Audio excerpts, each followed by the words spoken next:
Stop scrolling if you want to see the ultimate revenge.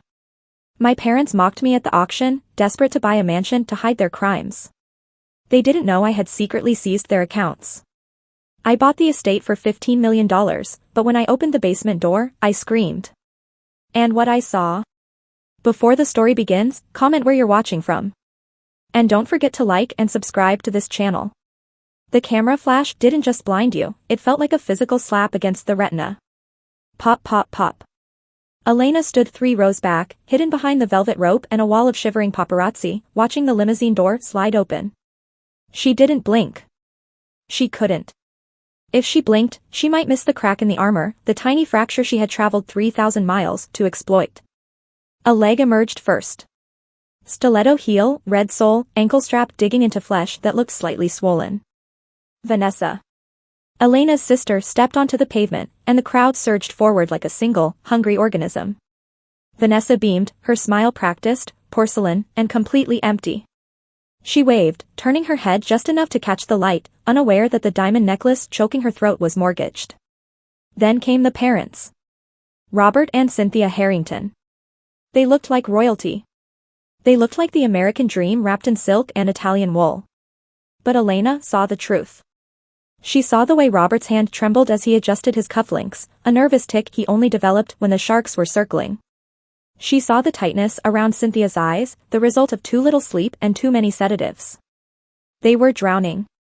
And tonight, they were here to grab the only life raft left, the Rosethorn estate.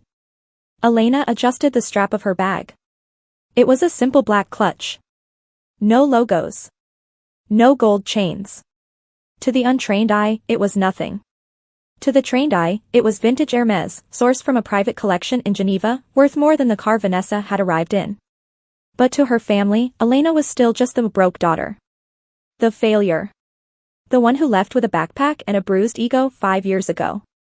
She stepped out from the shadows. It wasn't a dramatic entrance.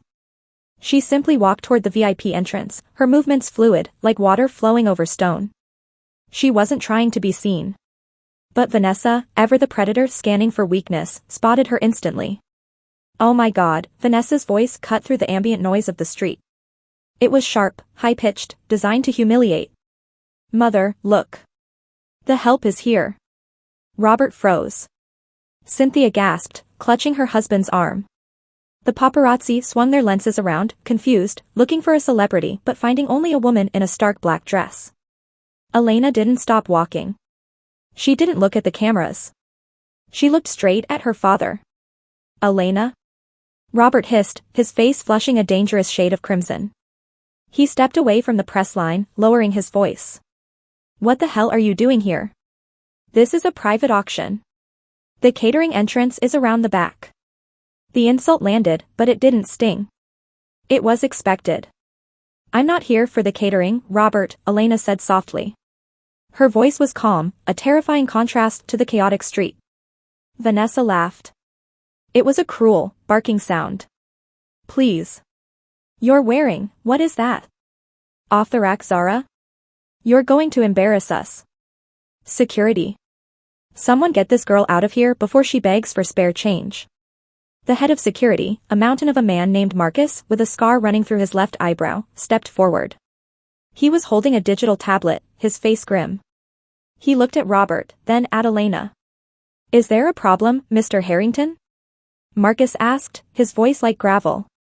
Yes, there is, Robert snapped, straightening his tie, trying to regain his composure. This woman is harassing us. She's not on the list. We need to get inside. The auction starts in 20 minutes. Robert moved to step past the velvet rope, expecting the sea to part. It didn't. Marcus didn't move an inch. He stayed planted, a human boulder blocking the entrance to paradise. I'm afraid I can't let you in just yet, sir, Marcus said, his eyes scanning the tablet. Excuse me? Cynthia screeched. We are the Harringtons. We have a booth reserved.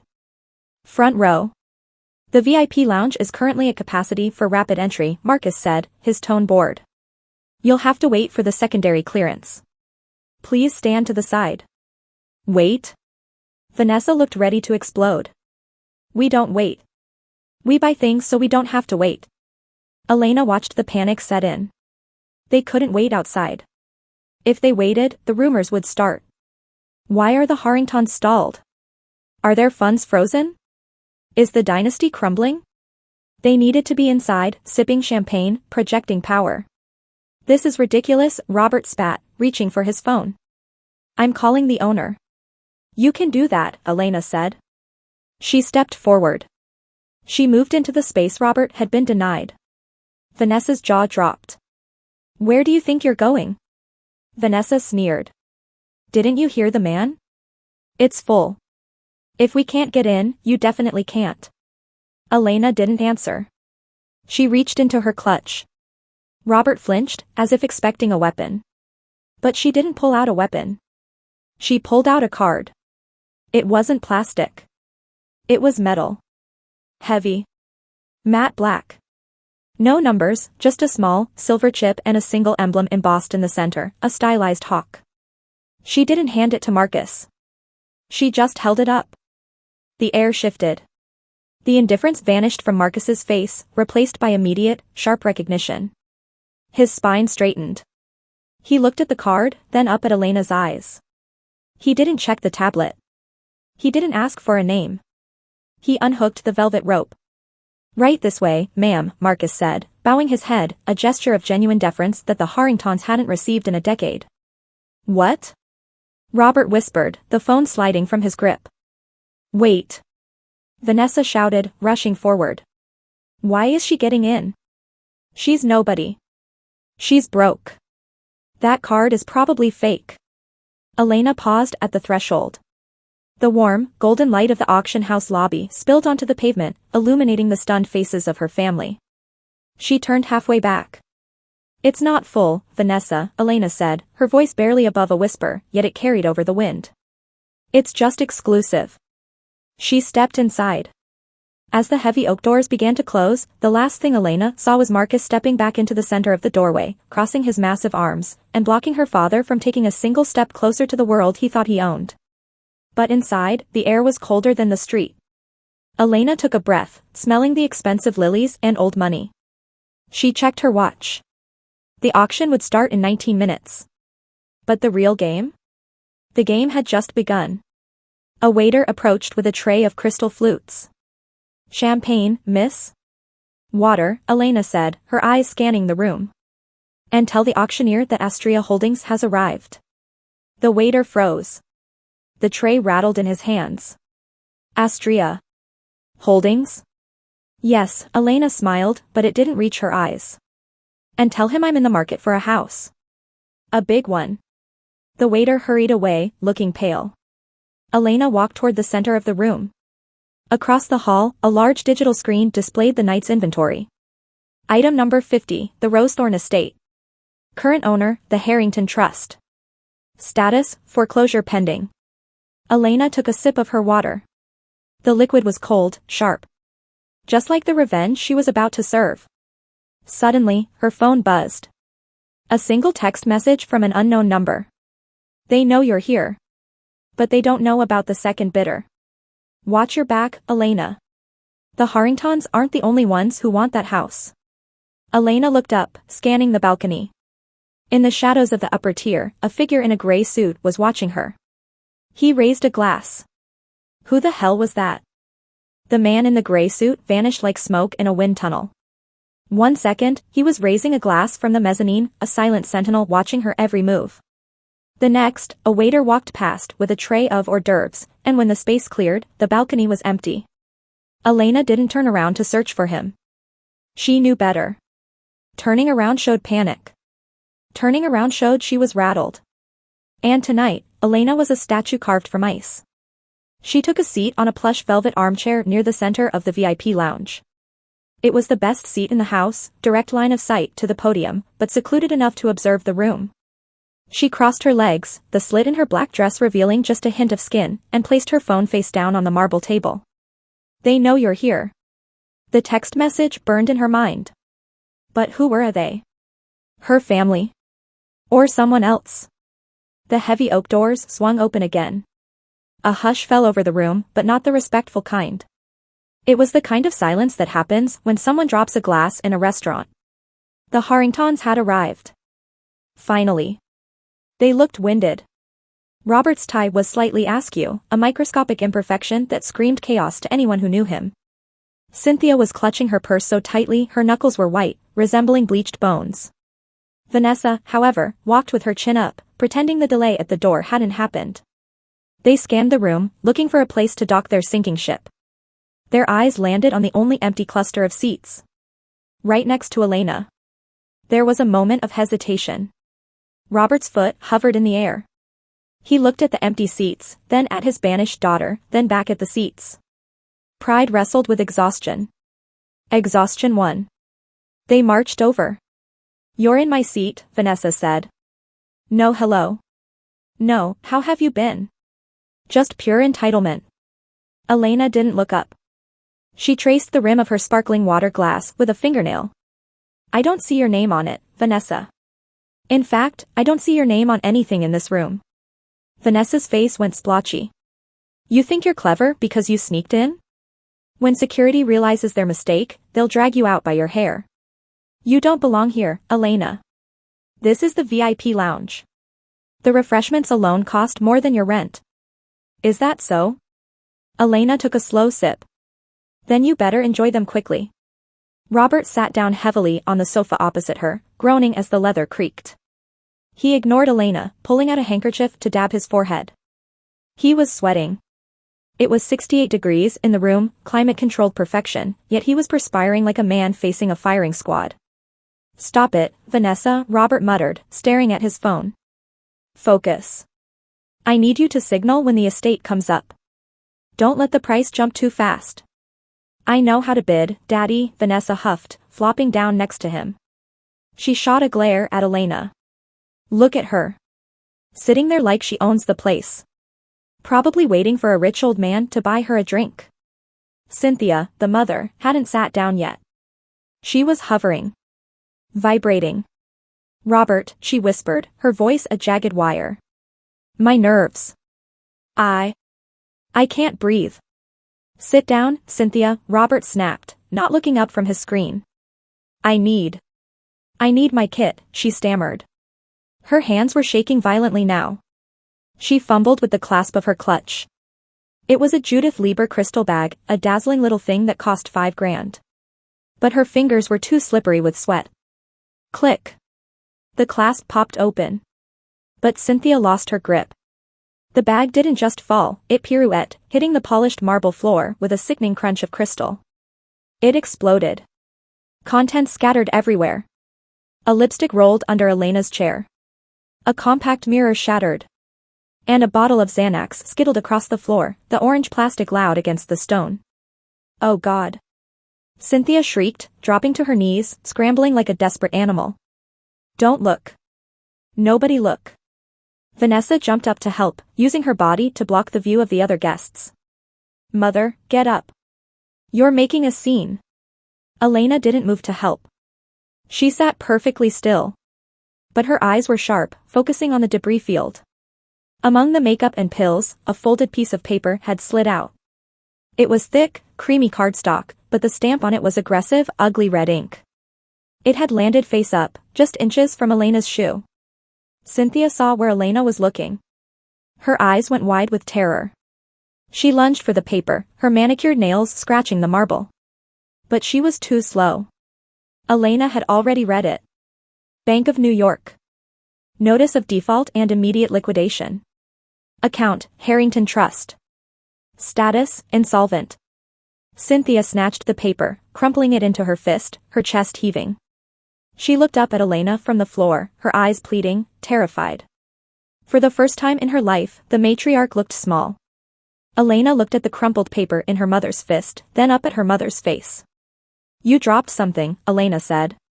Her voice was devoid of warmth. Cynthia scrambled to her feet, shoving the paper deep into her bosom. She looked around wildly to see if anyone else had seen. You saw nothing." "I saw enough," Elena replied. "You say a word," Robert leaned in, his voice a low growl, having finally noticed the commotion, "and I will ruin you." "I still have friends in this town, Elena. Powerful friends." Elena finally laughed. It was a soft, dry sound. Robert, look around. She gestured vaguely to the room, where people were whispering, glancing at the Harringtons with pity and amusement. Your friends aren't looking at you, she said. They're looking at the wreckage. Robert opened his mouth to retort, but a loud chime resonated through the hall. The lights dimmed. A spotlight hit the podium at the front of the room. The auctioneer, a tall man with a voice like velvet and steel, stepped up to the microphone. Ladies and gentlemen, he boomed. Welcome to the St. Clair Annual Estate Auction. Take your seats. The doors are now sealed. Sealed. Elena felt a vibration in her clutch. Another text. She slid her phone out, shielding the screen. It was the same unknown number. The bank notice is just the tip of the iceberg, Elena. Ask your father why the gray suit man is watching him, not you. Elena frowned. She glanced up at the mezzanine. The gray suit was back. But he wasn't looking at her anymore. He was staring directly at Robert Harrington. And in his hand, he wasn't holding a champagne glass. He was holding a timer. 500,000. Do I hear 550? The auctioneer's voice was a rhythmic chant, a spell cast over the room that turned rational adults into bloodthirsty gamblers. Elena didn't look at the podium. She was watching her father's hands. Robert was trying to text under the table, his thumbs moving in a blur of panic. The screen brightness was turned all the way down, but Elena caught the reflection in his polished wine glass. He wasn't texting a bank. He was texting a loan shark. Desperation, Elena thought. It smells worse than cheap cologne. Sold. To the gentleman in the back for 600,000. The gavel cracked against the wood, signaling the end of a skirmish over a Ming vase. But the war was just warming up. Item number 24, the auctioneer announced, his tone softening with reverence. The sterling dove. A platinum and diamond brooch, circa 1920. Originally commissioned for the Countess of Seville. A collective gasp rippled through the room as the image appeared on the main screen. It was a delicate, weeping dove, its wings encrusted with sapphires. Elena's heart skipped a beat. She didn't need to look at the screen. She knew every facet of that brooch. It had belonged to her grandmother, Edith. It was the only thing Edith had tried to leave Elena in her will, before Robert and Cynthia had contested the probate, claiming Edith was senile, and seized everything. They had sold it 3 months later to fund a yacht trip to Ibiza. Opening bid is $50,000, the auctioneer purred. Elena raised her paddle. 50. It was her first move of the night. Beside her, Vanessa's head snapped around like a viper. You, she hissed, loud enough for the surrounding tables to hear. You want Grandma's pin? With what money? Your waitressing tips? 60,000, a voice called from the left. 70, Elena countered instantly, her voice cool, bored. Vanessa's eyes narrowed. She didn't want the brooch. She hated antique jewelry, she called it dead people fashion. But she hated Elena more. The idea of Elena reclaiming a piece of family history was intolerable. 80,000. Vanessa shouted, raising her paddle aggressively. Robert looked up, startled. Vanessa, stop. We need the liquidity for the house. It's chump change, Daddy, Vanessa snapped, not looking at him. I'm not letting her win. 90, Elena said, taking a sip of water. 100,000. Vanessa screamed. The room began to murmur. The brooch was valued at 80, tops. This wasn't business anymore, it was a public execution. 110, Elena said. She turned slightly, locking eyes with her sister. She offered a small, pitying smile. The kind of smile you give a child who has dropped their ice cream. That smile broke Vanessa. 150,000. Vanessa shrieked, standing up. Her face was flushed, her chest heaving. Beat that, you little rat. The room went dead silent. The auctioneer looked stunned. I have 150,000 from the lady in the front. Do I hear 160? All eyes turned to Elena. The tension was a physical weight, pressing down on the velvet seats. Robert was gripping his armrest, looking like he was about to have a stroke. He knew they couldn't afford to burn cash on trinkets. Elena held her paddle. She fingered the edge of it. She looked at the brooch on the screen, the symbol of her grandmother's love. She wanted it. God, she wanted it. but she wanted their destruction more. Slowly, deliberately, Elena placed her paddle on the table. "It's all yours, Vanessa," Elena said softly. "You always did pay too much for things you don't understand." "Sold. For $150,000. Vanessa slumped back into her chair, triumphant, breathing hard. "See," she gloated, smoothing her dress. "I win. I always win." "A marvelous purchase," the auctioneer said, beaming. "And a special note on this item. The seller has stipulated that 100% of the proceeds from this sale will be donated immediately to the Clean Earth Initiative." Vanessa's smile froze. Robert choked on his breath. The Clean Earth Initiative was the environmental watchdog group currently suing the Harrington family business for illegal chemical dumping. It was the lawsuit that was bleeding them dry. "No!" Robert roared, half standing. "I demand a retraction. We didn't know." "All sales are final, sir," the auctioneer said, his voice clipped. "Next item." Vanessa looked sick. She had just personally funded her family's executioners. She looked at Elena, horror dawning in her eyes. "You knew," Vanessa whispered. "You knew who the seller was." Elena didn't answer. She picked up her phone. A new message had arrived. But it wasn't from the unknown number. It was a bank alert. "Transfer complete, $150,000 received from St. Clair Auction House." Elena allowed herself a tiny smirk. She wasn't just the bidder. She was the seller. She had bought the brooch back from a pawn shop years ago under an alias, and tonight, she had just made her sister pay for it at a 300% markup. But the victory was short-lived. Across the room, the gray suit man on the mezzanine moved. He wasn't looking at Robert anymore. He was walking toward the stairs. And he wasn't alone. Two men in dark trench coats were flanking the exit doors of the VIP lounge. They weren't security. They were something else entirely. Elena's phone buzzed again. The timer hit 0, "Elena. Look at the main screen. The game just changed." Elena looked up. The screen displaying the items flickered. The image of the next item, a painting, distorted, static cutting through the digital feed. For a split second, the words ASTRAA Holdings flashed on the giant monitor, followed by a countdown clock starting at 10 minutes. The room gasped. "What is that?" Robert whispered, his face gray. "What's happening?" Elena gripped her clutch. The auction wasn't just about money anymore. Someone was hacking the system. And they were counting down to the main event. The static on the screen cleared as quickly as it had appeared, replaced by a generic image of a 17th century porcelain vase.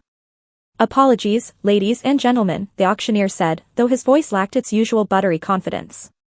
He dabbed his upper lip with a silk handkerchief. "It appears we had a momentary technical hiccup in the feed. Let's proceed." The room didn't buy it. A technical hiccup doesn't display the name of a shell company and a countdown timer.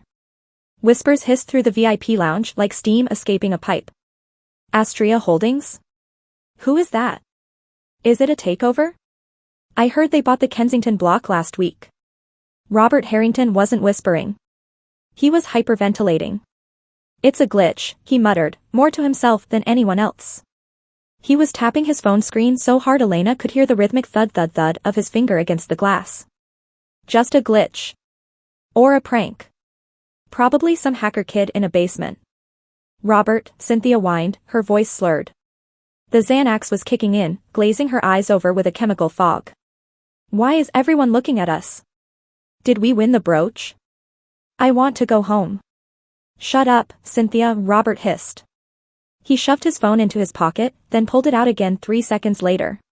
"Vanessa, check the liquidity on the offshore account. Now." Vanessa, still clutching the receipt for the $150,000 brooch she didn't want, looked pale. "I can't access it, Dad. The signal is jammed or something. It just keeps spinning." Elena sat silently, observing the disintegration of her family unit. It was like watching a car crash in slow motion, frame by gruesome frame. She took a sip of her water. The condensation on the glass was cold against her fingertips. "You seem stressed, Robert," Elena said, not looking at him. She was watching the countdown timer on her own phone, a mirrored version of what had flashed on the big screen. 8:42 remaining. "Stressed?" Robert laughed, a manic, jagged sound. I'm about to buy a $15 million property that will save our legacy. I'm energized. Unlike you, sitting there with your water. Tell me, Elena, did you come here just to watch, or are you hoping to pick up scraps after the real players leave? I'm waiting for the main event, she replied calmly. The main event, Robert scoffed. You mean the house? Please. You couldn't afford the doormat. His phone buzzed. A long, aggressive vibration that rattled the table. Robert's eyes lit up. Finally. That's Henderson. The bridge loan.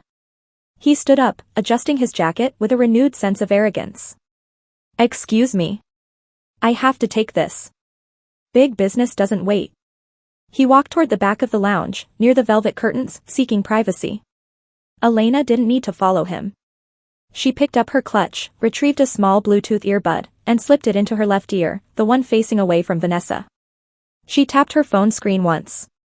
The app she had installed on her father's phone 3 months ago, disguised as a system update, activated the microphone. Robert's voice crackled in her ear, crystal clear. Jim. Thank God. Look, the auction is moving faster than expected. I need the transfer authorized now. Just send the code. What? Silence. Elena watched her father's back from across the room. His posture, rigid with arrogance a moment ago, suddenly slumped. What do you mean, risk assessment? We've done business for 20 years. No, listen to me. The rumors are false. The lawsuit is going away. Jim? Jim, don't do this. If you pull the funding, I'm dead in the water. Jim. Robert pulled the phone away from his ear, staring at it in disbelief. The call had ended. Elena took the earbud out and placed it back in her clutch. Robert stood there for a long moment, swaying slightly. He looked at the exit, then at his wife and daughter. He was at a crossroads. He could tell them the truth, that they were broke, the investor had fled, and they needed to leave immediately to avoid total humiliation. Or he could double down. Robert Harrington turned around. He plastered a smile on his face.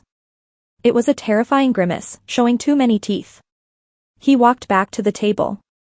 Sorted, Robert announced, sitting down. Funds are secured. Henderson is on board. We have an unlimited ceiling tonight, ladies. Vanessa clapped her hands. Yes. I knew it. I'm going to throw a party at the estate next weekend. A masquerade. Elena, maybe we'll let you park cars. Cynthia smiled dreamily at the ceiling. I love masquerades. Elena looked at her father. He was lying. He had $0 coming in. He was planning to bid with money he didn't have, hoping to secure the deed and then scramble for a loan using the house itself as collateral before the check cleared in 24 hours. It was fraud. It was madness. Are you sure about that, Robert? Elena asked quietly. Market volatility is high tonight. Never been better, Robert lied, avoiding her eyes. The lights in the room dimmed completely. The spotlight on the stage narrowed to a pinpoint. Ladies and gentlemen, the auctioneer's voice dropped an octave, becoming grave and serious. We have arrived at the pinnacle of the evening. The screen behind him shifted. The generic face was gone. In its place was a high-resolution drone shot of a sprawling Gothic mansion, sitting on a cliff edge, surrounded by dark, brooding forests. Item number 50, the Rosethorn Estate. Starting bid, $5 million. The beauty of the house was undeniable, but to the Harringtons, it wasn't a home. It was a vault. Somewhere under that soil, buried deep beneath the rose gardens, were the chemical drums that proved the Harrington factory had been poisoning the groundwater for a decade. They didn't want the house. They wanted the cover-up. $5 million, Robert shouted before the auctioneer could even finish his sentence. We have an opening bid of $5 million from Mr. Harrington, the auctioneer said. Do I hear 6? $6 million, a voice called from the back. It was a tech CEO from Silicon Valley. 7. Robert yelled, sweat dripping down his temple. 8, the CEO countered effortlessly. 9. Robert screamed. His voice was cracking. Elena sat still. She hadn't raised her paddle. She was watching the digital clock on the wall. The countdown she had seen earlier had vanished, but in her mind, it was still ticking. Tick. Tick. Tick. 9 million going once. The auctioneer called out. Robert looked at the CEO, challenging him. The CEO shrugged and shook his head. He was out. 9 was too high for a fixer-upper. Going twice. Vanessa grabbed Robert's arm, squealing. We got it. We got it. Robert closed his eyes, relief washing over him. He had done it. He would figure out the money later. He had saved them. 10 million. The voice was soft, but it cut through the room like a razor blade. It didn't come from the audience. It came from the speakers. The screen behind the auctioneer flickered again. The image of the house distorted, colors inverting. The text changed. New bidder approved, Astria Holdings. Bid, $10 million. The auctioneer looked at his podium console, confused. I have a verified remote bid of $10 million. Robert stood up, knocking his chair over. What? That's impossible. Remote bidding is closed. The system has accepted it, sir, the auctioneer stammered. It is a valid bid. Robert turned wildly, scanning the room. Who is doing this? Show yourself. Elena didn't look at the screen. She didn't look at the auctioneer. She looked at the empty champagne glass in front of her. She reached into her bag and pulled out her paddle. It wasn't a normal paddle. She had swapped it when she entered. The number on it wasn't a number. It was a symbol. A hawk. Elena stood up. 12 million, she said. The silence that followed wasn't just quiet. It was the sound of a world ending. Robert Harrington didn't scream. He laughed. It was a wet, breathless sound that bubbled up from his chest, echoing awkwardly in the silent auditorium. He looked at the people around him, his arms spread wide, inviting them to share in the joke. 12 million. Robert wheezed, wiping a tear of mirth from his eye. Oh, that is rich. That is truly rich. He turned to the auctioneer, pointing a shaking finger at Elena. Sir, I apologize for my daughter. She's clearly had a mental break. She's a barista in the city. She rents a studio apartment the size of this podium. If she has $12 million, then I'm the King of England. Vanessa snickered, emboldened by her father's confidence. She reached out, her acrylic nails clawing at Elena's elbow. Sit down, you psycho. You're embarrassing the family. Give me that paddle before security tackles you. Elena didn't pull away. She simply turned her head, looking down at Vanessa's hand on her arm. She stared at it with such cold, clinical detachment that Vanessa flinched and recoiled as if she'd touched a hot stove. I wouldn't touch me if I were you, Vanessa, Elena said softly. Silk stains so easily. Sir. Robert barked at the stage. Remove her bid. It's fraudulent. She doesn't have the capital. Ask for proof of funds right now. The room held its breath. This was the protocol. If a bidder was suspected of fraud, the house could demand instant liquidity verification. The auctioneer looked at Elena. He looked at her simple black dress, her calm posture, and the hawk symbol on her paddle. Then he looked at his console. His eyebrows shot up, not in suspicion, but in surprise. He cleared his throat. Mr. Harrington, the auctioneer said, his voice projecting clearly through the speakers. Bidder number 7 has been pre-verified by our Zurich office as of 4 o'clock this afternoon. Her credit line is classified as. He squinted at the screen. Unlimited liquidity. The bid of $12 million stands. The laughter died in Robert's throat. It choked him. What? He whispered. 12 million to the lady in black, the auctioneer continued, staring pointedly at Robert. Do I hear 12.5? Robert felt the blood drain from his face. The room was spinning. Unlimited liquidity? That was impossible. Unless she had found a sugar daddy. A billionaire. Someone trying to hurt him. He looked up at the mezzanine. The gray suit man was gone. The 2 trench-coated figures at the doors were watching him, not Elena. Dad, Vanessa hissed, tugging his sleeve. Dad, do something. Bid. Robert's mind raced. He had lied to Henderson. He had lied to his wife. He didn't have 12 million. He barely had 5. But if he lost this house, the audit next month would uncover the dumping site. He would go to prison. He would lose everything. He had to win. He would buy the house, leverage it tomorrow, pay off the debts, and bury the evidence. It was the only way out. 12,500,000. Robert shouted. His voice cracked. 13 million, Elena said instantly. She didn't even blink. 13.5. Robert screamed, sweat pouring down his collar. He was trembling visibly now. 14 million, Elena replied. Her pulse hadn't raised a single beat. She sounded like she was ordering coffee. The crowd was murmuring loudly now. Phones were out, recording the duel. The broke daughter versus the tycoon. It was gladiatorial. Robert stared at her. He looked at his wife, who was rocking back and forth, humming a lullaby to herself, oblivious. He looked at Vanessa, whose face was a mask of terror. He leaned across the table, his face inches from Elena's. His breath smelled of stale wine and panic. You ungrateful little witch, he hissed, too low for the microphones. You're doing this out of spite. You don't want the house. You just want to bleed me. I don't want the house, Robert. Elena raised an eyebrow. She gestured to the giant screen behind the auctioneer, where the drone footage was panning over the estate's overgrown gardens.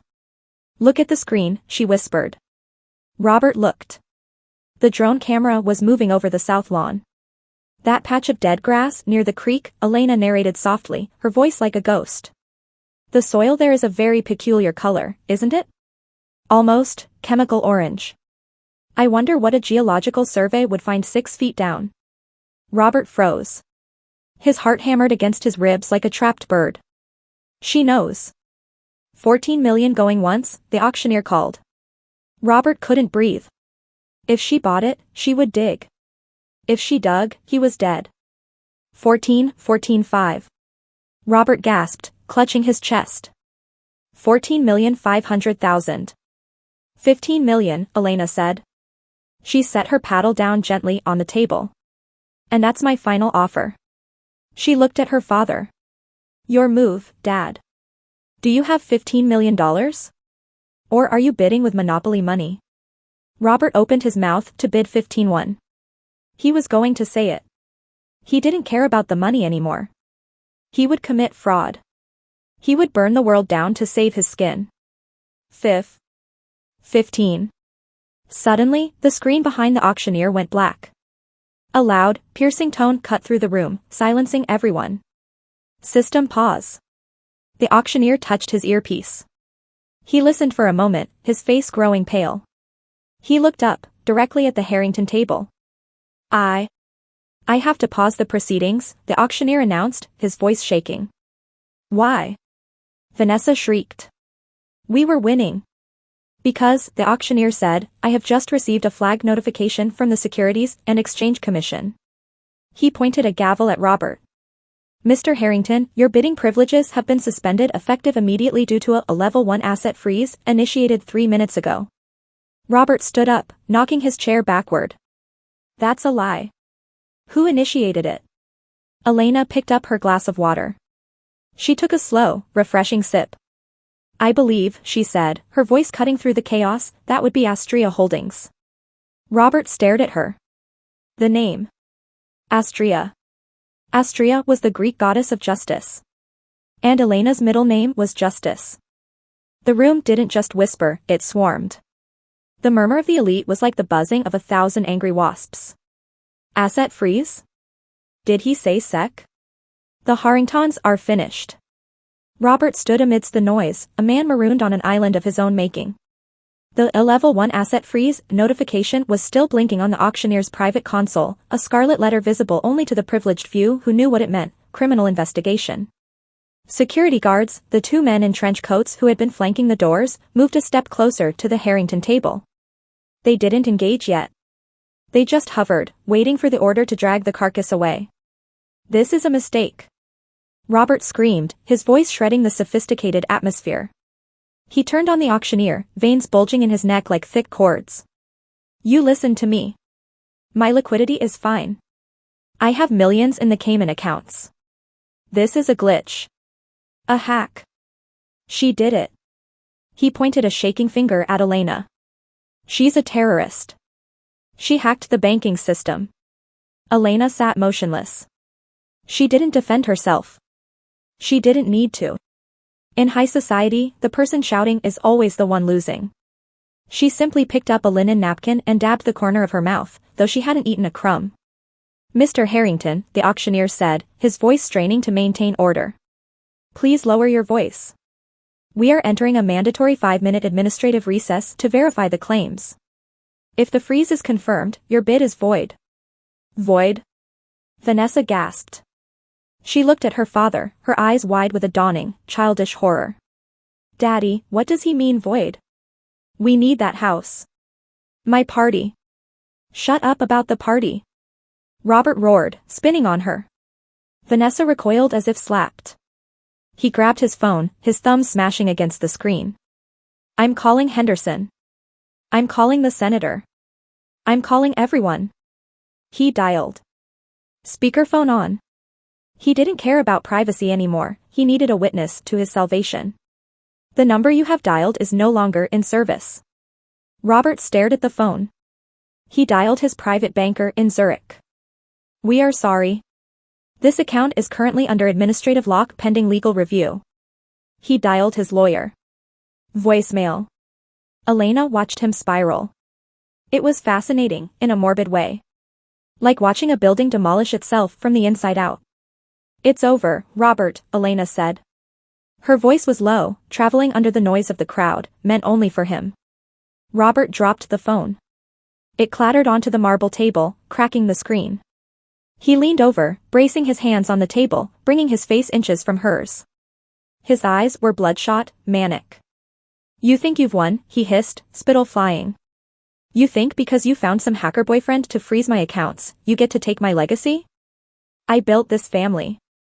I built you. You didn't build me, Elena replied, her eyes dark. You sold me out. You traded my future for a yacht and a seat at a table where nobody likes you. I did what was necessary. Robert snapped. And I will do it again. You want to play dirty? Fine. He turned wildly to his wife. Cynthia was still sitting there, humming, stroking the shattered remains of her crystal clutch. Cynthia, Robert barked, grabbing her shoulder. The emergency fund. The account your father left you. The one you swore you never touched. Cynthia blinked, looking up at him through a haze of sedatives. The rainy day fund? Yes. It's pouring rain, Cynthia. Give me the access codes. Now. We can transfer it to the auction house directly. It's a separate entity. The SEC can't touch it yet. Elena stiffened.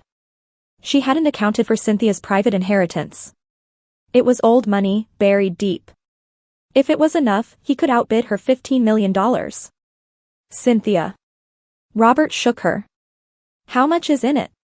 5 million? 10. Cynthia smiled. It was a grotesque, lopsided thing. Oh, Robert, she giggled, slurring her words. Don't be silly. There's nothing in it. Robert froze. What? I spent it, she whispered, leaning in as if sharing a gossip secret. You spent it? Robert's voice was a strangled squeak. On what? Jewelry? Clothes? I haven't seen you buy anything in years. On the consultant, Cynthia beamed, looking proud. The nice man who called last year. He said he could fix our reputation. He said he could make the bad news about the factory go away. I've been paying him $50,000 a month for, a long time. Robert looked like he had been shot in the gut. What consultant? Who? Cynthia furrowed her brow, trying to remember. She reached into her bra and pulled out a crumpled business card, tossing it onto the table. Robert snatched it up. Vanessa leaned in to read it. It was a sleek, black card with silver embossing. Astria Reputation Management. A division of Astria Holdings. Robert stared at the card. Then he stared at Elena. The realization hit him with the force of a freight train. His wife hadn't been paying a consultant. She had been paying Elena. For 2 years, Elena had been funneling her mother's secret fortune into her own war chest, using it to buy the very software company that was now destroying Robert's business. You. Robert whispered, backing away. You took it all. I didn't take it, Elena said, her voice ice cold. She gave it to me. She paid me to clean up your mess. And I am cleaning it up. By removing the source of the pollution. She looked pointedly at Robert. The recess is over, Mr. Harrington, Elena said. The lights on the stage flared back to full brightness. The auctioneer stepped up to the podium, his face grim. He picked up the gavel. Ladies and gentlemen, he announced. The administrative hold has been resolved. The bid for Mr. Harrington has been disqualified due to lack of verified funds. He looked at Elena. The current high bid stands at $15 million with bidder number 7. Going once. Wait. Vanessa screamed, jumping up. She ripped the diamond necklace from her throat. Take this. It's worth $500,000. Take the car. Take my shoes. She began frantically stripping off her jewelry, throwing rings and bracelets onto the table like a mad woman. Going twice, the auctioneer intoned, ignoring the desperate display. Robert stood paralyzed, clutching the business card that proved his own wife had funded his execution. Elena didn't look at them. She looked at the screen, at the house on the cliff. Sold, the auctioneer shouted, and the gavel came down. Crack. The sound was final. The deed was done. But as the applause began, polite, scattered applause from a crowd that enjoyed the spectacle, Robert didn't slump in defeat. Instead, a strange calm washed over his face. He reached into his inner jacket pocket. He didn't pull out a phone. He didn't pull out a wallet. He pulled out a thick, sealed envelope with a government seal. You bought the house, Elena, Robert said, his voice terrifyingly steady. Congratulations. You now own the land. He tossed the envelope onto the table in front of her. But you forgot to check who owns the mineral rights underneath it. The envelope sat on the marble table between them, heavy and ominous, like a loaded gun that had just been slid across a bar counter. The government seal was embossed in gold wax, but it was cracked down the middle, broken, just like the family sitting around it. Robert Harrington was smiling. It wasn't the smile of a winner, but the smile of a man who had rigged the game so that if he lost, the stadium would burn down with him. Go ahead, Robert urged, his voice dropping to a conspiratorial whisper. Open it. Read the fine print, Elena. You always were the reader in the family. Elena didn't touch it. She didn't give him the satisfaction. Mineral rights, she repeated flatly. That's right, Robert said, leaning back and crossing his arms. He looked almost relaxed now, the panic of the auction replaced by a toxic arrogance. You see, when we bought the Rosethorn estate 10 years ago, I split the deed. Standard asset protection. The surface land, the pretty grass, the mansion, the rose garden, that belongs to the Harrington Trust. That's what you just bought for $15 million. He tapped the table with a manicured finger. But the subterranean rights? Everything 10 feet below the topsoil?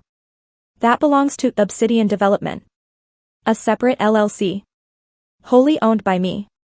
Private. Untouchable.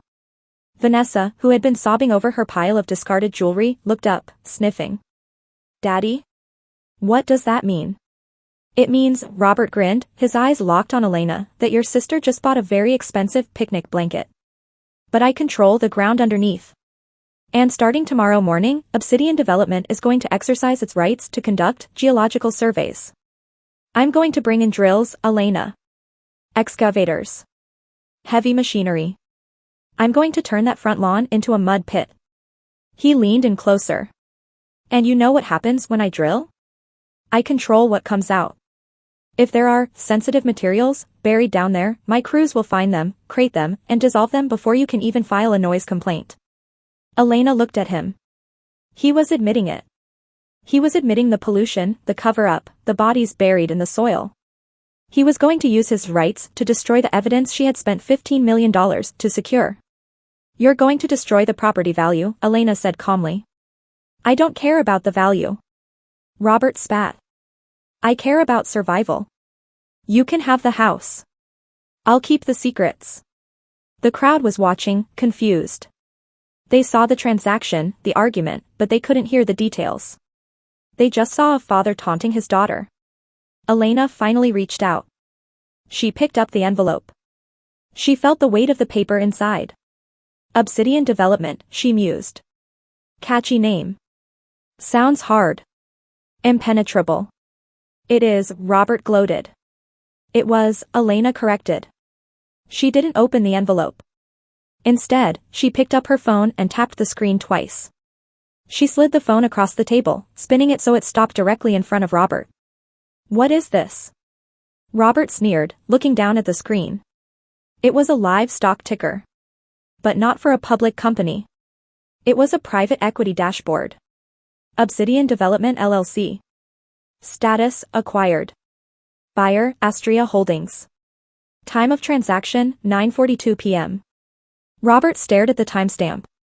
9:42 p.m. That was 20 minutes ago, Robert stammered. During the auction. During the glitch.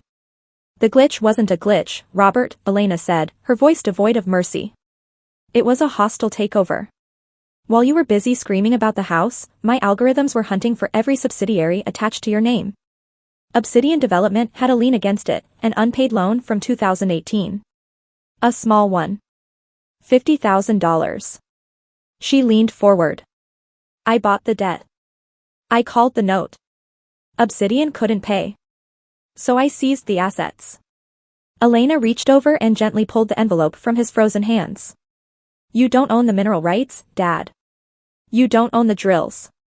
You don't even own the shovel to dig your own grave. She tossed the envelope into the trash bin next to the table. I own the dirt. I own the house. And tomorrow morning, I'm not sending in excavators to hide your mess. I'm sending in the EPA forensic unit to dig it up. Robert made a sound, a low, animalistic whimper. His legs gave out, and he collapsed back into his chair. His face was gray, the color of wet ash. Vanessa looked from her father to Elena, realizing the safety net was gone. There was no backup plan. There was no trust fund. There was no home. Security, Elena said, raising her hand. Marcus, the head of security, was there in 2 seconds. He stepped between Elena and the Harringtons. Mr. Harrington, Marcus said, his voice deep and final. Mrs. Harrington. Miss Harrington. You are disrupting the event. Please accompany us to the exit. No, Cynthia wailed, clutching the table leg. I haven't had dessert. Get up, Cynthia, Robert whispered, broken. They stood up. The walk of shame began. The entire room parted for them, not out of respect, but out of the instinct to avoid contagion. The Harringtons, once the kings of the city, were marched out the back door like common shoplifters. Elena didn't watch them go. She sat alone at the table, the victor. The auctioneer approached her, looking nervous. He placed a thick leather binder on the table. The deed, Ms. Harrington, he said softly. It just needs a signature. Elena picked up the heavy fountain pen. The ink was black. Permanent. She signed her name. Elena Justice. Congratulations, the auctioneer said. The keys will be delivered to you in the morning. Thank you, Elena said. I'll take them now. I don't have them on me, the auctioneer stammered. The property manager holds them. I know, Elena said. He's waiting in the lobby. She stood up, smoothing her dress. The adrenaline was fading, replaced by a deep, bone-weary exhaustion. She had done it. She had won. She walked toward the exit, the crowd parting for her now, whispers of Astria following her like a cape. She pushed through the heavy oak doors into the lobby. The night air was cool, rushing in from the street. Marcus was there, waiting. But he wasn't holding keys. He was holding a phone. Ms. Elena, Marcus said, his face grave. There's a call for you. It came through the priority line. I'm not taking calls, Marcus. I'm going home. It's not a reporter, ma'am, Marcus said. He held the phone out. It's the gray suit. The man from the balcony. Elena froze. The man who had been watching Robert. The man she thought was just a spectator. She took the phone. Hello? The voice on the other end was distorted, digital, but the amusement was clear. Congratulations on the purchase, Elena. Truly masterfully done. You stripped your father of everything. Who is this? Elena demanded. A friend. Or perhaps, a partner. You see, you made a slight error in your calculations. Elena walked toward the glass doors, looking out at the street where her family was climbing into a taxi. I don't make errors, she said. You bought the land, the voice purred. And you secured the mineral rights. But you forgot to check the structural schematics of the house itself. Elena frowned. What are you talking about? The house isn't just a house, Elena. And it isn't just a cover for toxic waste. Why do you think your father was so desperate to keep it? It wasn't to hide the pollution. The pollution is a distraction. Elena felt a chill crawl up her spine. Check the basement blueprints, Elena. There's a sub-level that doesn't exist on public records. And whatever is down there, it just woke up. The Mercedes S-Class tore down the coastal highway, its headlights slicing through the sudden squall like twin blades. Rain hammered the roof, a rhythmic, deafening drum solo that matched the adrenaline thrumming in Elena's veins. Faster, Marcus, Elena commanded from the back seat. She wasn't looking at the road. She was looking at a blueprint on her tablet, a schematic of the Rosethorn estate she had pulled from the municipal archives years ago. It showed the foundation, the load-bearing walls, the wine cellar. It did not show a sub-level. We're doing 90, Ms. Elena, Marcus replied, his eyes flicking to the rearview mirror. His knuckles were white on the leather steering wheel. Any faster and we'll hydroplane into the Atlantic.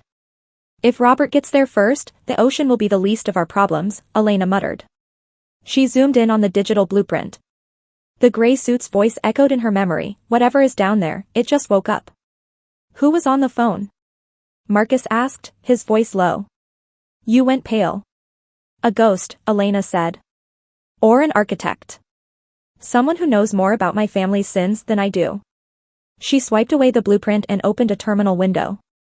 Code cascaded down the screen, green text on black. This was the engine of her vengeance. It wasn't just a trading algorithm, it was a digital predator she had spent 5 years building in a windowless room in Berlin. She had named it Nemesis. It worked by identifying leverage. It found the microscopic cracks in a company's debt structure, like Obsidian Development's unpaid loan, and wedged them open until the whole structure collapsed. She hadn't just gotten lucky with the $15 million. She had systematically drained the Harrington empire, siphoning their wasted capital into her own hidden accounts every time they made a mistake. She had effectively bought the house with her father's own money. Ms. Elena, Marcus warned. Look. Elena looked up. Through the rain-lashed windshield, the silhouette of the Rosethorn estate loomed against the lightning-streaked sky. It was a monstrosity of stone and gargoyles, perched precariously on the cliff edge. But it was the gate that caught her eye. The massive wrought iron gates, usually locked tight, were twisted inward. One hinge had snapped. The metal shrieked against the asphalt as the wind pushed it. He's here, Elena whispered. The Bentley, Marcus pointed. Robert's car was abandoned on the gravel driveway, the driver's side door hanging open. The engine was still ticking, heat radiating into the cold rain. There were skid marks in the gravel, deep, violent gouges. Marcus stopped the car. He reached under his seat and pulled out a flashlight and a collapsible baton. Stay behind me. No, Elena said, opening her door. The wind whipped her hair across her face, stinging her eyes. This is my house. I lead. She stepped out into the storm, her heels sinking into the wet gravel. She didn't run. She walked with purpose toward the mahogany front doors. They were wide open. The foyer was pitch black. The electricity had been cut. The smell of stale air and old dust hit them, mixed with something sharper. Ozone? Antiseptic? Robert. Elena shouted. Her voice echoed through the cavernous hall, bouncing off the vaulted ceiling. Silence. Check the library, Elena ordered, clicking on her phone's flashlight. The blueprint showed a void space behind the west wall. If there's an entrance, it's there. They moved through the house, the beams of their lights cutting through the gloom. Dust motes danced in the air. Furniture was draped in white sheets, looking like ghosts frozen in time. They reached the library. It was a massacre of paper. Books were pulled from shelves, drawers were overturned. Robert had been here, searching for something. He was looking for the entrance, Marcus whispered, shining his light on a slashed portrait of an 18th-century duke. He didn't find it, Elena said. She walked toward the fireplace. She didn't look at the books. She looked at the floor. There were scratch marks on the hardwood. Not from a person, but from a heavy object being dragged repeatedly over the years. A bookshelf. But which one? Elena closed her eyes. She thought back to the gray suit collar. Check the structural schematics. She opened her eyes and looked at the fireplace mantel. There was a carving of a rose. A single, stone rose. The rose thorn. Elena reached out and pressed the center of the flower. It didn't click. It didn't move. Damn it, she hissed. Ms. Elena, Marcus said, his voice tight. Listen. She froze. From beneath the floorboards, a sound emerged. It was faint, rhythmic. Thump, hiss. Thump, hiss. It sounded like a mechanical lung. Move the rug, Elena commanded. Marcus holstered his baton and grabbed the corner of the heavy Persian rug, heaving it aside. Beneath it, the floor wasn't wood. It was a metal grate. And below the grate, a faint, blue light was pulsing. That's not a basement, Marcus muttered, peering down. That's a lab. Elena knelt, her fingers gripping the cold iron of the grate. She saw a keypad embedded in the floor, next to a hydraulic seal. The screen was active. Someone had tried to punch in a code recently. The screen read, access denied. Lockdown initiated. Robert couldn't get in, Elena realized. He triggered the lockdown. Then who is inside? Marcus asked. As if to answer him, a scream tore through the house. It didn't come from the basement. It came from the top of the stairs behind them. Elena spun around, shining her light up the grand staircase. Vanessa was standing on the landing. Her dress was torn, her makeup smeared. She was holding a heavy brass candlestick in both hands, shaking violently. He left me, Vanessa sobbed, her eyes wide and unseeing in the glare of the flashlight. Daddy went down the service chute in the kitchen. He said he had to turn it off before you saw. Turn what off, Vanessa? Elena stepped forward. The machine, Vanessa whispered. She pointed a trembling finger at the floor beneath Elena's feet. The machine that keeps her asleep. Elena felt the blood freeze in her veins. Keeps who asleep? Before Vanessa could answer, the floor beneath Elena vibrated. A hydraulic hiss pierced the air. The metal grate she was standing on didn't open. It dropped. Elena. Marcus lunged, grabbing for her hand. He missed by an inch. Elena fell into the blue light, the darkness swallowing her whole as the grate slammed shut above her, sealing her in with the secret her father had buried for 20 years. The fall didn't kill her, but the landing stole the breath from her lungs. Elena hit a pile of industrial packing foam, discarded, yellowing, and smelling of mold, which cushioned the impact just enough to prevent shattered bones. She rolled, gasping, the wind knocked out of her, her black dress tearing against a sharp metal edge. She was in a blue world. The sub-level wasn't a dungeon, it was a sterilized cathedral of technology. Banks of servers lined the walls, their cooling fans humming in a low, aggressive drone that vibrated in her teeth. The air was frigid, kept at a precise temperature to protect delicate hardware and delicate flesh. Elena scrambled to her feet, ignoring the throbbing pain in her left shoulder.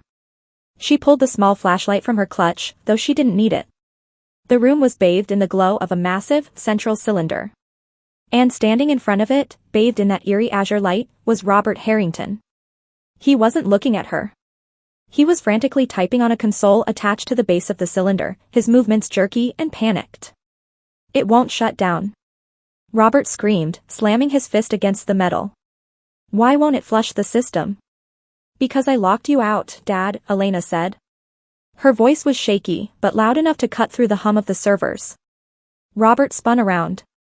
His eyes were wild, the pupils dilated. He looked less like a tycoon and more like a cornered rat. You, he spat. You ruined everything. You think you're smart? You have no idea what you've walked into. I think I do, Elena said, stepping closer. She raised her eyes to the glass cylinder. Inside, suspended in a translucent, viscous gel, was a woman. She was pale, her skin almost translucent, wires and tubes snake-bited into her arms, neck, and chest. A breathing mask covered her nose and mouth. Her hair, once raven black, was now a floating halo of silver. Elena felt a physical blow to her heart. She recognized the curve of the jaw. The scar on the left eyebrow. "Mom?" Elena whispered. It was Isabella Harrington. The woman who had supposedly died in a boating accident off the coast of Capri 15 years ago. The tragedy that had left a grieving Robert in sole control of the family fortune. "She's dead," Elena said, her voice trembling. "We buried her." "I saw the casket." "Closed casket," Robert corrected, a cruel sneer twisting his lips. "Very tragic. Sea life does terrible things to a body." Or so the coroner said. "Cost me $1 million to get him to sign that death certificate without looking inside the bag." "You kept her," Elena said, horror rising like bile in her throat. "Why? To torture her?" "Torture?" Robert laughed, a high, hysterical sound. "I kept her because of the trust, you stupid girl. The Harrington trust doesn't pass to the spouse. It passes to the bloodline upon death. If she died, the money went to you and Vanessa. I would have been left with a stipend." He gestured violently at the tube. "But as long as she is legally missing, or technically alive, I remain the executor. I am the steward. I kept her alive to keep the lights on." Elena looked at the machinery.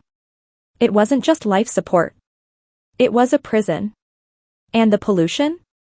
Elena asked. "The chemical waste?" "Dialysis byproduct," Robert scoffed. "And the energy required to run a cryostasis unit off the grid? Do you have any idea how much toxic coolant this thing bleeds? I had to dump it somewhere." He turned back to the console. "But it's over now. You bought the land. You bought the house. So now, you get to deal with the cleanup." Robert grabbed a red lever on the side of the console. "What are you doing?" Elena shouted, lunging forward. "Purging the tank," Robert snarled. "If she dies of natural causes right now, purely by accident during a power fluctuation, well, then I finally get my inheritance. And you get a corpse." He pulled the lever. Clunk. Nothing happened. Robert pulled it again. Harder. Clunk. "I told you," Elena said, stopping 5 feet away from him. She held up her phone. The screen was glowing with the interface of Nemesis. "I bought Obsidian Development, Robert. I own the mineral rights. I own the basement. And I own the servers running this facility." She tapped a button on her screen. "Override confirmed," a robotic voice announced from the room's speakers. "No." Robert screamed, clawing at the controls. Suddenly, the heavy blast doors at the far end of the lab hissed open. Marcus burst in, baton drawn, followed by 2 men in tactical gear with EPA enforcement stenciled on their vests. "Robert Harrington." Marcus shouted, his voice booming. "Step away from the console. Put your hands on your head." Robert froze. He looked at the guards. He looked at the tank. He looked at Elena. For a second, Elena thought he might surrender. Instead, he reached into his jacket. "I won't go to prison," he shrieked. He pulled out a small, silver revolver. But he didn't aim it at Elena. And he didn't aim it at the guards. He aimed it at the glass tank. At Isabella. "If I can't have the money," Robert yelled, his finger tightening on the trigger, "nobody gets her." Bang. The sound was deafening in the enclosed space. Glass shattered. A spiderweb fracture exploded across the front of the cylinder. Robert fired again. Bang. A shard of reinforced glass the size of a dinner plate blew out. The viscous gel surged out like a tidal wave, thick and smelling of ammonia. "Mom!"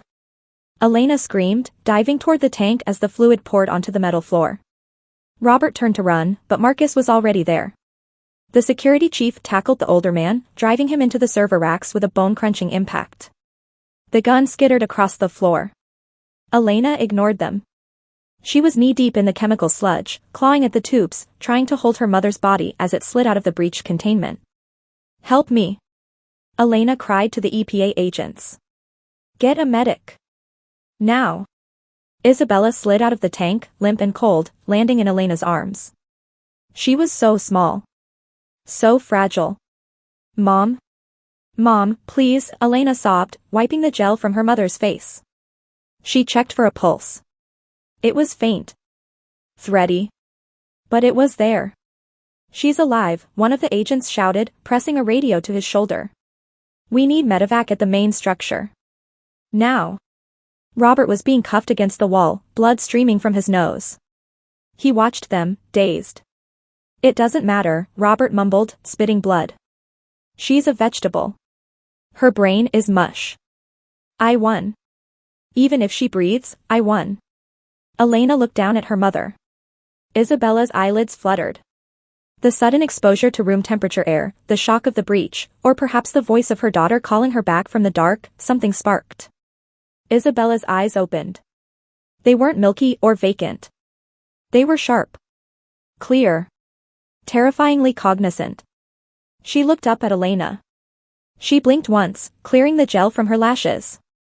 Then, her lips moved. Her voice was a rasp, unused for 15 years, barely a sound. Elena. Elena wept, clutching her hand. I'm here, Mom. I'm here. You're safe. Isabella squeezed Elena's hand. The grip wasn't weak. It was iron. The pocket, Isabella wheezed. Check, his pocket. Elena froze. She looked at Robert. The agents were dragging him toward the exit. Wait. Elena commanded. She stood up, her dress soaked in chemicals, and walked over to her father. She reached into the inner pocket of his ruined suit jacket, the same pocket where he had kept the mineral rights envelope. Her fingers brushed against something hard and metallic. She pulled it out. It was a voice recorder. Old. Analog. Tape. Robert's eyes went wide with true terror for the first time that night. Give that back, he whispered. That's private. Elena looked at the tape. It had a date scrawled on it. August 12th. The day of the accident. What is this? Elena asked. It's his insurance, Isabella's voice came from the floor, stronger now. And it's my confession. Elena pressed the play button. The tape hissed, the sound of magnetic ribbon dragging over an old head. Then, the background noise filled the silent, chemical-soaked lab. It wasn't the sound of a room. It was the sound of wind and crashing waves. Sign it, Isabella, Robert's voice said. It was younger, smoother, but the malice was identical. Sign the power of attorney, or the girl goes to boarding school in Switzerland. The cheap one. The one with the fences. There was a sob on the tape. Robert, please. Just let me leave. I don't want the money. You don't get to leave. Robert screamed on the recording. You are the asset. If you leave, the trust dissolves. I need you here. Or. I need you incapacitated. Those are the options. Alive and obedient, or tragically injured and silent.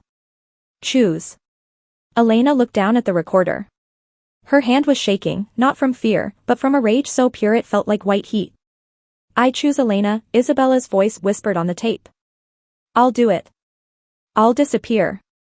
Just promise me you won't touch her inheritance. Done, Robert scoffed. She'll get every penny when she comes of age. Now drink this. Click. Elena stopped the tape.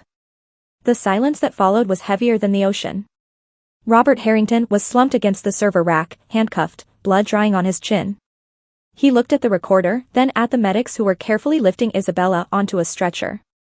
It was a business arrangement, Robert muttered, his eyes darting around the room, looking for an exit that didn't exist. She agreed to it. You heard her. It was a verbal contract. I kept my end of the bargain. I never touched your trust fund, Elena. I kept it safe. Elena walked over to him. She crouched down so she was eye level with the man who had been her father. You're right, Robert, she said softly. You didn't touch it. You couldn't. What? Robert blinked. You thought the Harrington Trust was your personal piggy bank, Elena said. You thought you were funneling profits from the factory into a holding account that you controlled. Astria Holdings, right? Robert went pale. How do you know that name? That was my shell company. I set it up in Panama. You set up the shell, Elena corrected. But you were sloppy. When I left home 5 years ago, I didn't just leave with a backpack. I left with your passwords. I monitored the accounts. I saw you trying to launder the factory money. She pulled out her phone and turned the screen toward him. It showed a banking interface. So, I redirected the routing number, Elena said simply. For the last 5 years, every dollar you thought you were hiding from the taxman? You were depositing it directly into my account. The broke daughter account. Robert's mouth opened, but no sound came out. The $15 million I bid tonight? Elena smiled, a cold, sharp expression. I didn't earn it writing code, Dad. It was your money. I bought your house, with your stolen cash, to rescue your prisoner. Robert made a sound like a dying engine. No, that's impossible. I checked the balances. The statements came every month. I forged them, Elena whispered. It's amazing what you can do with a little Photoshop and a lot of patience. You thief. Robert screamed, lunging at her. Marcus caught him by the collar and slammed him back against the wall. Watch your tone, prisoner. The EPA agents stepped forward. Robert Harrington, you are under arrest for kidnapping, attempted murder, and severe environmental violations. And thanks to this tape, we'll be adding extortion to the list. They hauled him up. As they dragged him toward the stairs, he kicked and screamed, a man whose entire reality had just shattered. He wasn't a titan of industry. He was a fool who had funded his own execution. At the top of the stairs, Vanessa was waiting. She was sitting on the bottom step, shivering, the brass candlestick still in her hand. She watched her father being dragged away. He didn't even look at her. He was too busy screaming about routing numbers. Vanessa looked at Elena. Her eyes were red, swollen. The arrogance was gone, peeled away to reveal a scared, lonely child. He never loved us, did he? Vanessa whispered. Elena stopped. She looked at the sister who had tormented her, the sister who had mocked her shoes while standing on a floor built over a torture chamber. He loved himself, Vanessa, Elena said. We were just furniture. What happens now? Vanessa asked, her voice trembling. I have nowhere to go. The cards are cancelled. The car is seized. Elena looked at the grand foyer of the Rosethorn estate. It was a tomb. A monument to greed. But now, the air felt different. The pressure was gone. Go to the guest house, Elena said quietly. Stay there tonight. We'll figure out the rest tomorrow. Vanessa burst into tears, burying her face in her hands. Elena walked out the front door. The storm had broken. The rain had stopped, leaving the air scrubbed clean. The flashing lights of police cars and ambulances painted the wet gravel in strokes of red and blue. The paramedics were loading Isabella into the back of the ambulance. Elena climbed in beside her. Isabella was awake. Weak, frail, but awake. She looked at Elena, really looked at her, studying the woman her daughter had become. You came back, Isabella rasped, her hand reaching out, trembling. Elena took her mother's hand. It was cold, but it was warming up. I never left, Mom, Elena said, tears finally spilling over, hot and fast. I was just waiting for the right bid. Isabella smiled. It was faint, but it was real.